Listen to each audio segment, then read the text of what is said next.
This book is called The Tiny Seed, and it's by Eric Carle.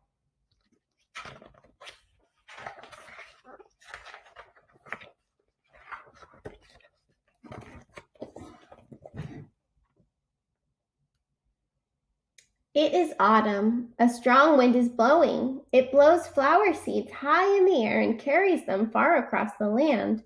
One of the seeds is tiny, smaller than any of the others. Will it be able to keep up with the others? And where are they all going? One of the seeds flies higher than the others. Up, up it goes. It flies too high, and the sun's hot rays burn it up. But the tiny seed sails on with the others. Another seed lands on a tall and icy mountain. The ice never melts and the seed cannot grow.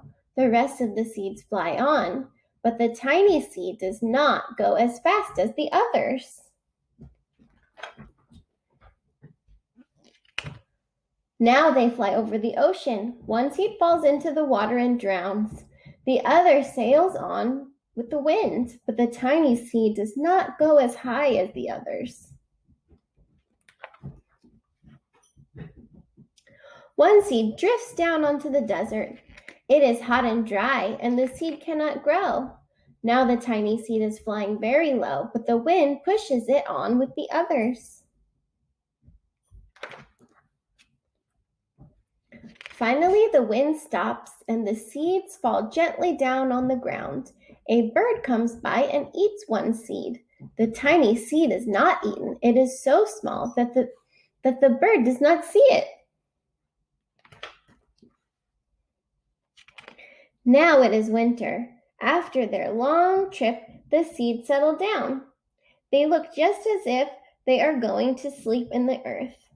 Snow falls and covers them like a soft white blanket. A hungry mouse that also lives in the ground eats a seed for its lunch. But the tiny seed lies very still, and the mouse does not see it.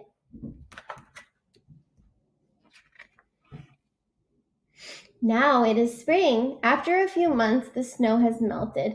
It is really spring. Birds fly by, the sun shines, rain falls, the seeds grow so round and full that they start to burst open a little.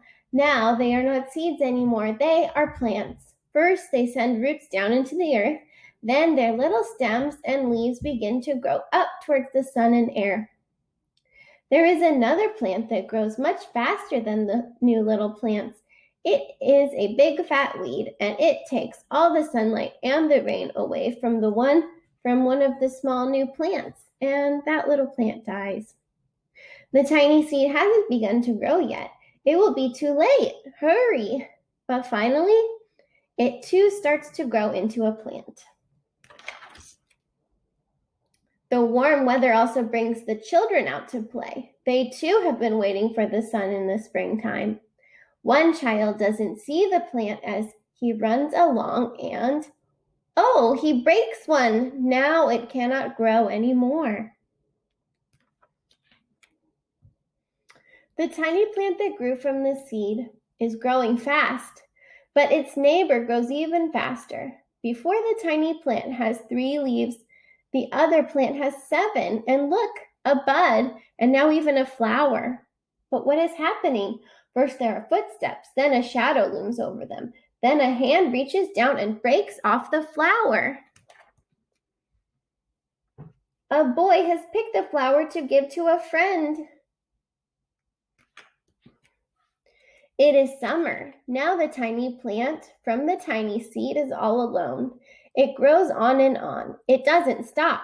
The sun shines on it and the rain waters it. It has many leaves. It grows taller and taller. It is taller than the people. It is taller than the trees. It is taller than the houses, and now a flower grows on it. People come from far and near to look at this flower. It is the tallest flower they have ever seen. It is a giant flower. All summer long, the birds and bees and butterflies come visiting. They have never seen such a big and beautiful flower.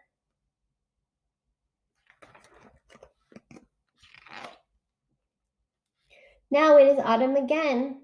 The days grow shorter, the nights grow cooler, and the wind carries yellow and red leaves past the flower. Some petals drop from the giant flower, and they sail along with the bright leaves over the land and down to the ground. The wind blows harder.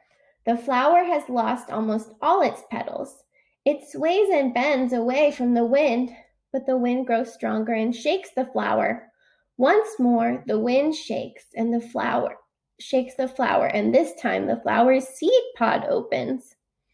Out come many tiny seeds that quickly sail far away and on the wind. And that's the end. What do you think will happen next with the seeds? Maybe they will start all over again.